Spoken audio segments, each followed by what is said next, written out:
এখানে আমি একটা প্লেটের মধ্যে নিয়েছি পাস্তা, টমেটো কুচি, একটা গোটা ডিম, গাজর কুচি, পেঁয়াজ ও কাঁচামরিচ। এখানে আমি আজকের এগ পাস্তা রেসিপি কত সহজে কম সময়ে করা যায় সেটাই হচ্ছে তোমাদের সঙ্গে শেয়ার করেছি। দেখতে পাচ্ছ বন্ধুরা, ঘরে থাকা উপকরণ দিয়ে কত সুন্দর একটা বিকালের নাস্তা বা বাচ্চাদের টিফিনে দেওয়ার মতন একটা স্বাস্থ্যকর নাস্তা তৈরি করে ফেলেছি। তো বন্ধুরা, আসসালামু আলাইকুম। সবাই কেমন আছো? আশা করি সবাই ভালো আছো। আলহামদুলিল্লাহ, আমিও ভালো আছি। তো আমি এখানে চলে এসেছি চুলার মধ্যে একটা কড়া দিয়ে তাতে পরিমাণ মতন পানি দিয়ে আর হাফ চা চামচ নুন দিয়েছি হাফ চা চামচের মতো তেলটা নুনটা পানিতে মিশিয়ে নিয়েছি, কারণ আমি পাস্তাটা সিদ্ধ করব, যাতে একটার গায়ে আর একটা না লেগে যায়, সেই কারণেই তেলটা দেওয়া। পাস্তাটাকে এবার ভালোভাবে নাড়াচাড়া করে নিতে হবে কড়াইয়ের মধ্যে খুন্তির সাহায্যে।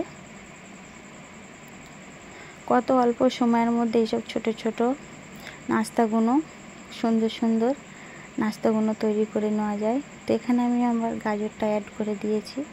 গাজরটাকেও একটু নাড়াচাড়া করে একটু সিদ্ধ করে নেব।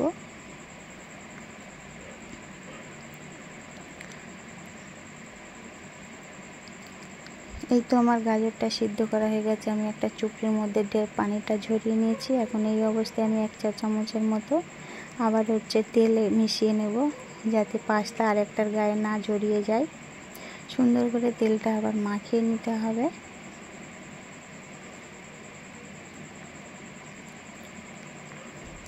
তো এখন আমি কড়াইয়ের মধ্যে সেই ডিমটা আমি দিয়ে দিয়েছি, একটা আস্ত ডিম দিয়ে ডিমটা আমি হালকা করে ভাজা করে নেব। পুরোপুরি ভাজা করব না, ভালো করে নেড়ে চেড়ে ভুজিয়া মতন ভাজা করে নিতে হবে। তো এখানে আমার ডিমটা হালকা করে ভাজা হয়ে গিয়েছে। এখন আমি ডিমটা একটা পাত্রের মধ্যে আবার তুলে নেব, কারণ ডিম আর পাস্তা যদি একসঙ্গে ভাজা যায় তাহলে কিন্তু ডিমটা অলরেডি পুড়ে যাবে। তাই আমি একটা পাত্রের মধ্যে ডিমটা তুলে নিচ্ছি। আমি কিভাবে পাস্তাটা রেডি করছি সেটাই তোমাদের কাছে শেয়ার করেছি। কে কীভাবে পাস্তাটা তৈরি করো আমাকে অবশ্যই কমেন্ট বক্সে জানাবে। আর আমার কথার মাধ্যমে যদি কাউকে দুঃখ দিয়ে থাকি বা মনে কষ্ট দিয়ে থাকি, সবার কাছে আমি ক্ষমা প্রার্থী। আর আমার যেসব পুরনো বন্ধুরা আমার কন্টিনিউ ভিডিও দেখে তাদেরকে জানাই অনেক অনেক ভালোবাসা ও শুভেচ্ছা। তো আমি কড়াইয়ের মধ্যে তেল দিয়ে আবার পেঁয়াজ কুচি আর কাঁচামরিচ কুচি দিয়েছি, দিয়ে আমি এবারে ভালো করে নাড়াচাড়া করে নিচ্ছি।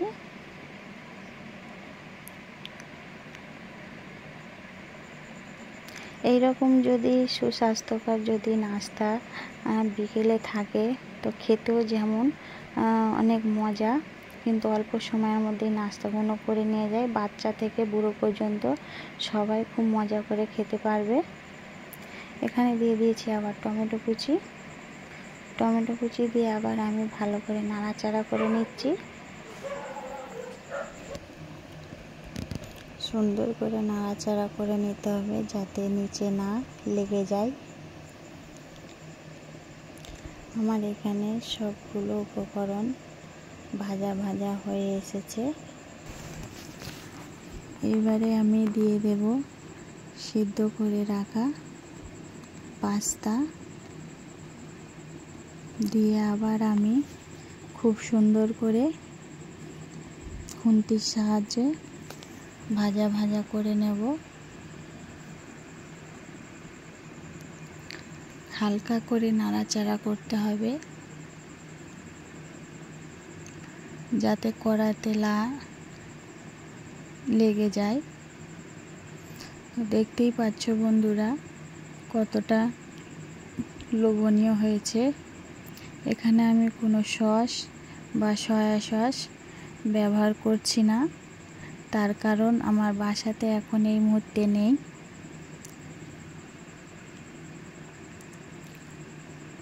এইভাবে একবার ঘরে থাকা উপকরণ দিয়ে তোমরা ট্রাই করে দেখতে পারো।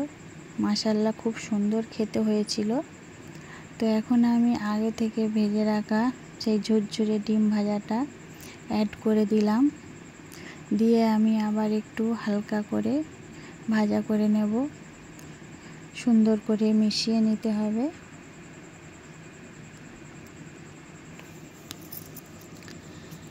তো এখানে আমার পাস্তাটা পুরোপুরি রেডি হয়ে গিয়েছে।